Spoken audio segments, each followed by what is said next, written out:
Hello, English learners, and welcome. I'm your host, Paul. How are you doing today? I'm doing well, thank you. Excited to chat about English learning today. We're here today aiming to help you unlock maybe a greater level of English fluency. That's right. And today we're digging into something pretty fundamental, I think, something often overlooked. Yeah, it's this powerful connection between how you think and, well, how fluently you actually speak English. Think smart, speak fluent. That really stuck with me. Me too. So our mission today really is to explore how focusing on your thinking, your thought processes, can really pave the way for smoother English speaking for you. Because it's a core issue, isn't it? Maybe you, our listener, have felt this. You know the words, you know the grammar. Right, but when it's time to speak, it's like you Mhm. get stuck. Or your thoughts just race ahead way faster than you can get the words out. Or you just can't quite piece the sentences together smoothly. Yeah, and that's actually really common. It highlights that fluency isn't only about the building blocks, the vocab and grammar. Exactly. So the real challenge often isn't just a lack of words. It's more about how you're processing things, how you're organizing thoughts in English. Which brings us right to the core argument, I suppose, Which is? that speaking fluent English, Mm. it's not just knowing the rules. Mm-hmm. It's fundamentally linked, deeply intertwined with how you think in the language, Mm. how you structure ideas. And the source we looked at, they had this great analogy. The highway analogy, yeah. Explain that. Well, think of it like this. Organized thoughts. They let your words flow smoothly, like cars on an open highway. No traffic. Okay. But if you're scrambling, or maybe translating in your head, Uh-huh. it creates this, mental traffic jam. Mm. And that blocks your fluency, your ability to speak effortlessly. So inefficient thinking is the bottleneck, not just your vocabulary list. Precisely. That traffic jam. Yeah. It points right to one of the biggest hurdles for learners, doesn't it? The translation habit. Thinking in your native language first. Yeah, and then trying to map it onto English. It's like having this mental middleman for every single thing you want to say. Right. And we want to bypass that guy, get a more direct route. Because that translation process, that's where the delays often come from. The awkward phrasing you sometimes hear. It's just an extra step. Takes up mental energy, slows you down. Right. So the real goal, the podcast emphasized, is training your brain to actually start thinking directly in English. Okay, let's unpack that a bit. What are the actual tangible benefits for you, the listener, if you make that switch? Why bother? Well, if you think about language learning generally, the benefits are pretty huge. First off, it saves a ton of time. Makes sense. No translation step. Exactly. Quicker responses in conversations. Mm. And secondly, it lets you focus more on the flow, Yeah. the rhythm of the conversation. Instead of getting stuck analyzing every single word in its perfect translation. Right. You're less bogged down.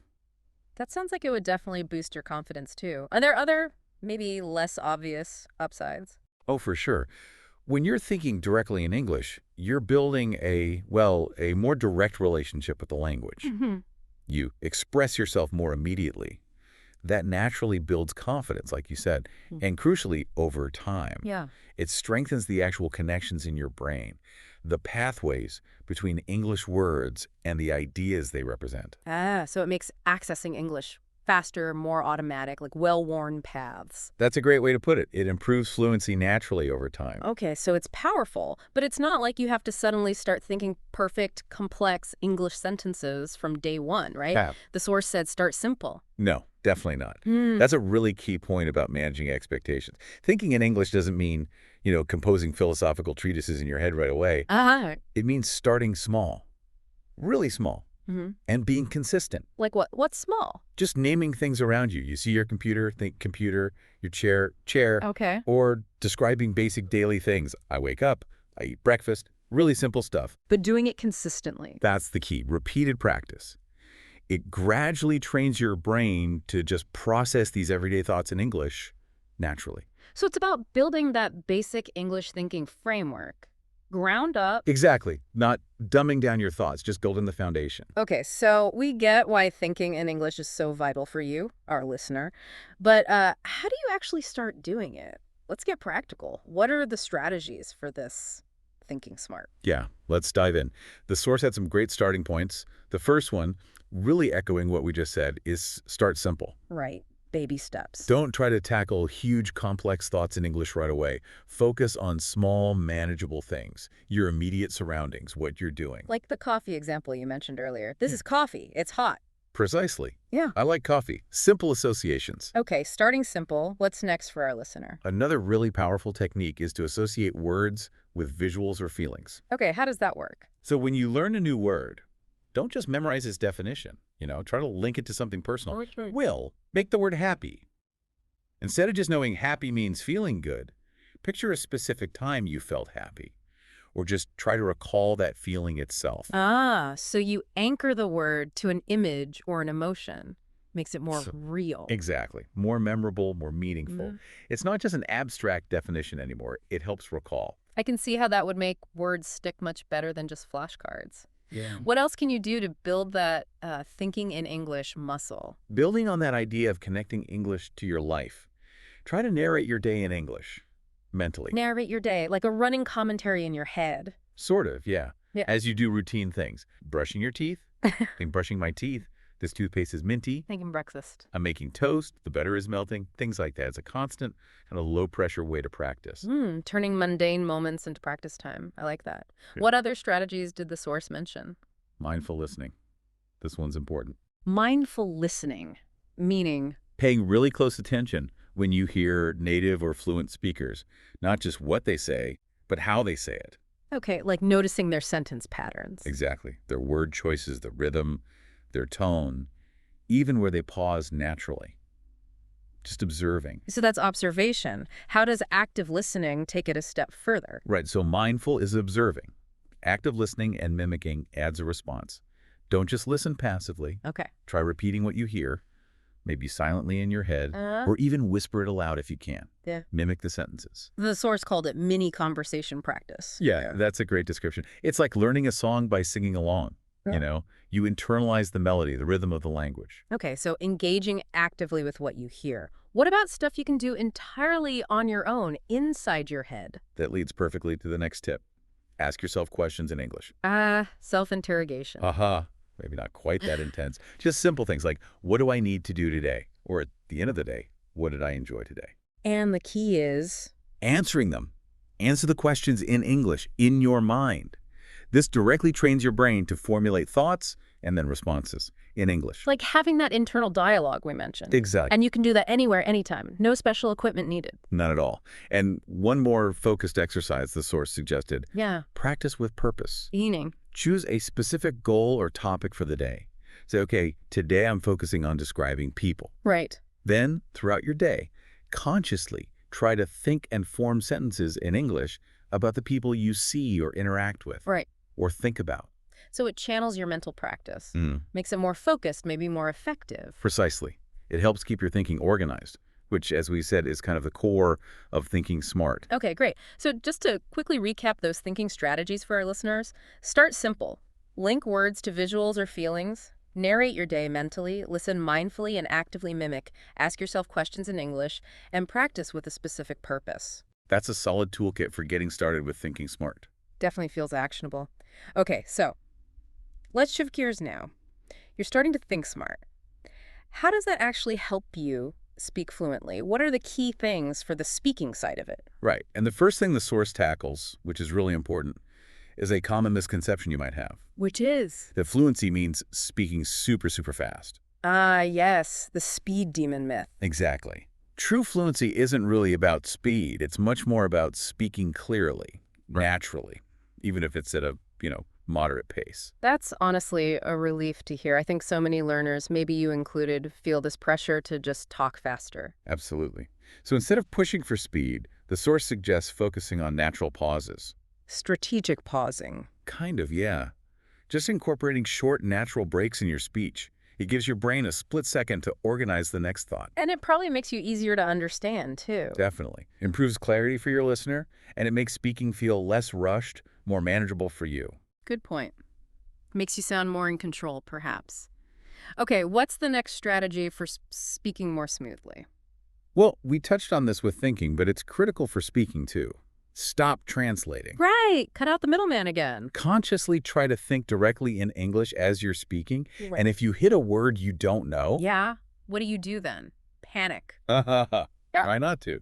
Instead of mentally searching for the translation, try using simpler English words you do know. or describe the idea, or even use a gesture. Find a workaround in English, basically, even if it's not the perfect word. Exactly. Expressing yourself in English in real time, even if imperfectly at first. Okay. What's another fundamental thing for speaking fluency? Building on that idea of keeping things manageable, start with basic sentences. Don't try to be Shakespeare right away. Please don't. Don't feel pressured to use super complex grammar immediately. Start simple. Subject, verb, object. And then build up. Gradually, yeah. As you get more comfortable, you can incorporate more advanced stuff. The source used that house analogy. Well, build the foundation first. Exactly. Solid foundation. Then add the fancy decorations later. I like that. Okay, foundation first. What about just actually doing the speaking? Practice. Crucial. Practice speaking daily. Every single day, if possible. Even just for a little bit. Even just a few minutes. Yeah. Consistency really is key here. Make it a habit. But what if you don't have anyone to talk to? Good question. The source recommended? Talk to yourself. Out loud. Yeah. Describe what you're doing as you do it. Share your thoughts out loud. Read something in English aloud. Might feel a bit weird at first. Maybe a little, but honestly, it's fantastic practice. Your English brain and mouth get practice working together. Create those opportunities. So verbalizing your English thoughts, even just for yourself. Okay. Okay. Any other active techniques? Yes, shadowing. This one's really effective. Shadowing. Explain that. You listen to someone speaking English, could be a podcast, a video, anything, and you immediately try to copy exactly what they say. Like an echo. Pretty much. Copy the words, the intonation, the rhythm, everything right after you hear it. What does that help with? It trains your brain and your mouth muscles to work together. Helps you produce English sounds, rhythm, intonation much more naturally. Really good for flow and pronunciation. Okay, like mimicking actively. Got it. Now, speaking practice inevitably means making mistakes. How should you handle those? The M word. The course was very clear. Embrace mistakes. Seriously. Easier said than done sometimes. True. But try to see them not as failures, but as feedback. They're a natural, totally normal part of learning. So view them as chances to learn and improve. Exactly. They show you where you need a bit more focus. Learning tools, not reasons to stop. That's a really important mindset shift. Yeah. Okay, any other practical tips for improving the actual speaking? Yeah, one that can be maybe a little confronting, but super useful. Record yourself speaking. Ooh, listen back to yourself. Yep. Use your phone, whatever. Just record yourself talking for a bit, then listen. What are you listening for? You'll likely notice things you don't realize while you're speaking. Maybe pronunciation things, your pacing, awkward sentence structures. Things to work on. Exactly. And it's also great for tracking progress. You can hear yourself getting better over time. Okay, that could be really motivating, actually, despite the initial cringe factor of hearing your own voice. It really can be. And finally, a really simple but important one. Celebrate small wins. Acknowledge your progress. Absolutely. Yeah. Every little step forward counts. Use a new phrase correctly, managed a short conversation, pat yourself on the back. Keeps you motivated, right? Reinforces the effort. Totally. It's about valuing the journey. Okay, let's quickly recap those speaking strategies for you, the listener. Focus on natural pauses, not speed. Stop translating in your head. Start with basic sentences. Build up. Practice daily. Talk to yourself. Use shadowing. Embrace mistakes as learning tools. Record yourself sometimes. And celebrate every little win. That really covers the key strategies for speaking more fluently. And now, the source actually suggests a practical activity, something to put all this into action right away. Oh, excellent. A hands-on challenge. What is it? It's called the 1-minute speak. 1 minute speak. Okay, sounds intriguing. How does it work for our listener? It's pretty simple but effective. Yeah. First, you pick a topic. Something easy you can talk about off the top of your head. Right. Your daily routine, maybe your favorite food, a movie you saw recently. Something familiar. Okay, simple topic. Got it. Then what? Then, you set a timer for just 1 minute, 60 seconds. Okay. And your goal is just to speak in English about that topic for the full minute without stopping. In a whole minute, nonstop. Nonstop. And the really crucial part, don't worry about mistakes. Don't fret about perfect grammar. Just keep talking. Let the words flow. Wow, okay. A full minute of continuous speaking. That sounds challenging, but definitely doable. What if you just freeze? Get stuck? Yeah, that's bound to happen sometimes. The tip from the source is, if you can't think of a word, don't just go silent. What did you do? Use fillers like or say Let me think. Or even just repeat the last thing you said until a new thought pops into your head. So the goal is just keep the sound going, maintain the flow, even if it's not perfect content. Exactly. Push through those mental blocks. Yeah. Don't let silence break the momentum. Okay. Any other tips to make this 1-minute challenge feel a bit less scary? Yeah, definitely link it back to starting simple. Begin with really basic sentences about your topic. My favorite food is pizza. I like pizza. Pizza's good. Like that. Sure, start there. Then, as you feel more comfortable within that minute, try adding a few more details. I like pepperoni pizza. I eat it on Fridays. Build it up gradually. That makes it seem much more manageable. Start basic. Add layers if you can. Right. And for an extra layer to this challenge, the source suggests maybe recording yourself doing the 1-minute speak. Bringing back the recording tip. Exactly. Listen back afterwards. Yeah. What do you notice? Pronunciation? Pacing? Sentence structure, it becomes a little mini self-assessment. Ties it all together nicely, but the most important takeaway from doing this. Just doing it. The source really emphasized celebrating the effort. Even attempting the 1-minute speak is a really positive step for your fluency. Absolutely. It's about the practice, putting yourself out there. Progress, not perfection. That's the mantra. So, all right, listener, the challenge is officially issued. Pick a topic, set that timer for 1 minute, and just talk. In English, give it a try. And, the source even encouraged people to share how it went, maybe in comments online, or some people even upload short videos of their practice. Oh, cool. Creates a bit of a community, maybe. Support each other. Exactly. It's nice to know you're not alone in the learning process. Definitely. Okay, well, that brings us towards the end of this deep dive on the Think Smart, Speak Fluent approach for you. Yeah, just to quickly recap the main message for you. We've really explored that powerful link between your thinking habits and how fluently you speak English. And that consistent practice, having the right mindset, using these kinds of strategies, it's all crucial for making real progress. We've covered a lot of ground for you, haven't we? Thinking Yeah. in simple English, narrating your day. Practicing daily speaking, using shadowing, embracing mistakes, all those things. And every little bit really does add up. It builds that valuable skill, opens doors. It really does. So if you found this deep dive helpful for your own English journey, maybe consider sharing it with someone else who's learning too. Yeah, spread the knowledge.